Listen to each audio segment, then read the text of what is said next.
Salut à tous, j'espère que vous allez bien. Et aujourd'hui dans cette vidéo, on va parler de sneakers que je n'aime pas. Donc voilà, je vous annonce dans cette vidéo là, il y a des paires où vous allez vous dire ah il a raison, c'est vrai que c'est pas top. Et d'autres vous allez vous dire il est malade, il connaît rien, il est débile. Voilà, je vais me faire insulter de tous les noms. Donc voilà, je suis prêt à en prendre plein la gueule dans cette vidéo, dans les commentaires. Donc n'hésitez pas. Donc voilà, on lance le générique et après ça, je vous parle des paires que je n'aime pas. Allez, c'est parti.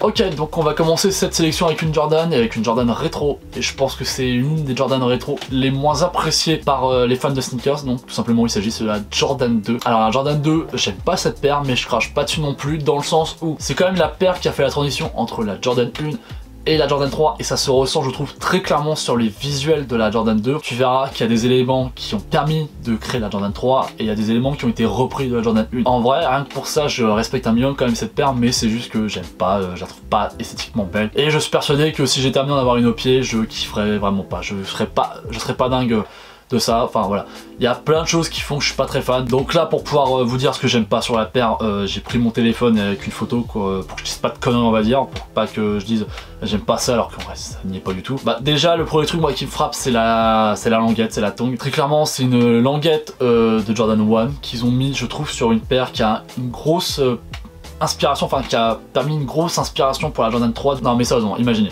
tu prends la Jordan 3, tu rajoutes la languette de la Jordan 1 à la Jordan 3, ça donne une Jordan 2, mais je sais pas pourquoi, je sais pas du tout, je trouve que ça le fait pas, tu vois, c'est ça fait un peu trop carré, je sais pas, alors que la languette de la Jordan 3 c'est arrondi, tu vois, c'est presque ovale, enfin, je sais pas, voilà, j'aime pas ce modèle là, je trouve pas beau. Là ils ont essayé un an ou deux avec un modèle pour femmes de relancer un peu la Jordan 2 pour voir, ils ont tâté le terrain mec.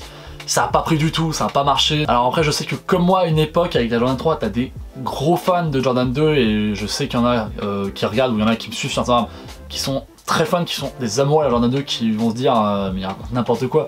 Après voilà, juste pour voir, c'est les goûts parce que moi je dis que c'est nul ou que j'aime pas, que forcément j'aime, les gens ne doivent pas aimer évidemment, c'est voilà, chacun aime ce qu'il aime et si vous aimez la Jordan 2, mais c'est super franchement parce qu'en plus mine de rien vous avez une certaine forme d'exclusivité sur la paire dans le sens où personne la porte donc bah vous vous démarquez plus des autres.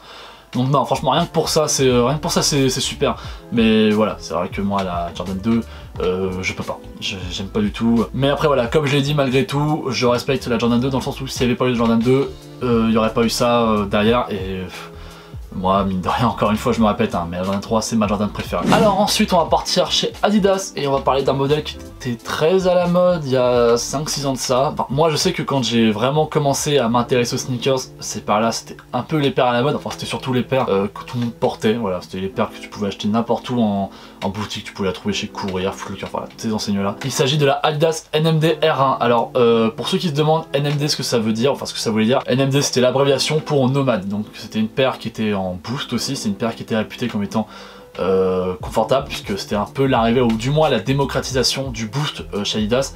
C'est à cette époque là où la Ultra Boost est arrivée, t'avais la NMD, t'avais quoi d'autre, t'avais la Energy Boost qui est arrivée. Ces paires là elles sont arrivées suite au début du succès des Yeezy et voilà, très clairement c'est aussi à ce moment là que Adidas a commencé à dire on va tout miser sur le boost, on va en mettre dans toutes nos paires et c'est comme ça que ça va partir. Et bah ça a marché mine de rien puisque tout le monde en avait, que même moi à un moment donné je me suis intéressé à ces modèles là et j'ai le souvenir un jour d'aller, je crois c'était dans un outlet, encore une fois j'adore aller dans un outlet, tu trouves toujours de belles surprises. Et je m'étais justement arrêté sur une NMD parce que c'est tout ce qu'il y avait, il n'y avait pas d'Ultra Boost, il n'y avait pas d'Energy Boost, il n'y avait pas toutes ces paires là en boost qui étaient un peu à la mode, mais il y avait la NMD. Donc je m'étais dit bah vas-y on tente, pareil que c'est confortable, j'ai encore jamais essayé de paire avec du boost. Et voilà, très clairement j'étais curieux donc je prends une NMD à ma taille, je l'essaye et au moment où de me lever, de commencer à marcher avec, j'avais super mal aux pieds. Et je comprenais pas, je me disais putain mais attends mais c'est ça le boost, c'est ça la technologie que tout le monde me vend, tout le monde me dit c'est ultra confortable, des archi mal dedans, c'est pas vrai, j'étais super mal, j'avais archi mal aux pieds dedans, je comprenais pas du tout. Et quelques temps après, j'avais lu, ou on m'avait dit, je sais plus, mais comme quoi il y avait un problème avec la plupart des NMD qui en fait elles n'étaient pas très confortables. Donc je sais pas, est-ce que je suis le seul à avoir ressenti ça ou est-ce que parmi vous il y en a d'autres qui avaient eu acheté des NMD ou qui avaient essayé des NMD à l'époque et qui se sont dit en fin de compte bah c'est pas si confortable que ça. Donc je sais pas, je sais que moi après il m'a fallu un an ou deux quand même après avant d'acheter une première paire en boost, c'était ma Energy Boost que j'avais acheté grâce à Seb. Et c'est vrai que bah depuis, je sais pas, est-ce que ça fait une forme de traumatisme ou autre, mais j'aime pas du tout. Et au moment où je tourne la vidéo, ce matin même, j'ai vu que apparemment Adidas voulait rééditer je crois une NMD, une R1 Et je suis un peu perplexe, je sais pas quoi en penser. Ok, donc cette fois-ci on va passer à une autre paire pour la sélection. Et je pense que là vous êtes pas mal à vous dire, oui mais t'as raison, là oui c'est éclaté. Enfin je pense, on verra, peut-être que je vais être surpris. Mais il s'agit c'est de la Air Max 270. Et je vous l'ai déjà dit plein de fois, hein, j'aime pas du tout ces paires là, j'aime pas du tout ces modèles là, je les trouve vraiment pas beaux. Je m'étais dit ouais c'est pas mal, enfin à essayer, enfin j'étais quand même très intrigué là encore une fois. C'était sur la technologie qu'ils utilisaient, cette nouvelle bulle d'air, j'étais intrigué, je voulais voir ce que ça valait. Donc un jour j'étais en un Nike Store je crois, et j'en demande une pour essayer. Et là pareil, à niveau confort je me dis c'est pas dingue, je trouve ça un peu moyen, enfin je trouvais qu'il y avait plus de confort avec ma Vapor Max, donc pour vous dire quoi. Et en fait ça c'est le genre de paire la d'une que je trouvais pas dingue, et en plus on s'est fait matraquer la gueule avec, j'en voyais partout, il y avait tous les coloris, tout le monde en avait, donc ce qui fait que cette paire là j'en ai un peu fait une overdose, alors j'en ai jamais acheté, j'en ai jamais porté, j'aimais pas du tout l'allure que ça avait, je trouvais ça pas esthétique du tout, en niveau confort je pense que c'était pas dingue non plus, et pourtant voilà encore une fois ces paires là elles ont plu, hein, elles ont marché, hein. Donc je suis assez surpris. Mais donc voilà, là vraiment c'est pas. Là ça vraiment c'est la paire, j'aurais jamais pu. Tu m'aurais payé, je crois que j'aurais dit non. Ou alors il aurait fallu payer très cher pour que j'en porte une un jour. Alors ensuite en quatrième paire, on va rester du côté de chez Nike et on va partir sur une paire qui elle est vraiment. C'est une paire faite pour le basketball de base. Je triche un peu, mais comme c'est une paire qui à un moment donné était un peu revenue à la mode et on portait dans la vie de tous les jours, enfin moi j'en ai jamais porté mais je voyais des mecs la porter, je me suis dit que j'allais quand même l'inclure. Et encore une fois c'est une paire que j'aime pas mais que je respecte cependant, c'est la Foamposite, parce que je sais qu'il y a beaucoup de gens qui adorent la Foamposite. Moi je peux vraiment pas, parce que là vraiment c'est une paire qui est trop, je trouve, connotée b-ball. Enfin, tu vois, je veux dire, à l'inverse de certaines Jordan, enfin du moins des premières rétro où aujourd'hui c'est rentré dans les mœurs, comme quoi tu peux la porter même en lifestyle, ça passe. Je trouve que la Foamposite c'est encore trop connoté b-ball pour moi, donc je peux pas, enfin j'arriverai pas à passer le pas sur celle-là. Et j'avoue que ce qui ressemble à être une sorte de cage, je sais pas si c'est du plastique ou je ne sais quoi, mais j'ai vraiment du mal. Alors j'avoue, ce qui est pas mal avec cette paire là, c'est que du coup avec cette sorte de cage là, tu peux mettre un peu ce que tu veux niveau motif, donc ce qui fait qu'on a des très jolies paires.